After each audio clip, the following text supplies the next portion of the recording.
రాష్ట్రంలోని పేద వర్గాల సంక్షేమమే సీఎం చంద్రబాబు గారి నాయకత్వంలోని కూటమి ప్రభుత్వ ధ్యేయం. గతంలో ఎన్నడూ లేని విధంగా అనారోగ్య సమస్యలతో కష్టకాలంలో ఉన్న పేద వర్గాలకు భరోసాగా ముఖ్యమంత్రి సహాయ నిధి అండగా నిలుస్తోంది. అద్దంకి నియోజకవర్గంలో మంత్రి గొట్టిపాటి రవికుమార్ గారి కృషితో రికార్డు స్థాయిలో 1528 మందికి కోట్లాది రూపాయల సీఎంఆర్ఎఫ్ చెక్కులు అందించారు.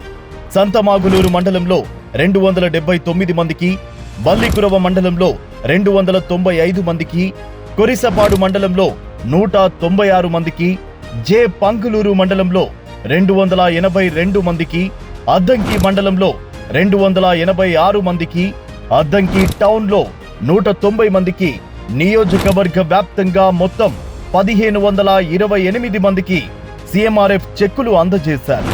మంత్రి గొట్టిపాటి రవికుమార్ గారు ఎన్ని పనులున్నా ముందు అనారోగ్య కష్టకాలంలో ఇబ్బందులు పడుతున్న ప్రజల సమస్యకు ప్రాధాన్యత ఇచ్చి వేగంగా వారికి సీఎంఆర్ఎఫ్ చెక్కులు ఇచ్చి వారికి అండగా నిలిచి ఆదుకుంటున్నారు.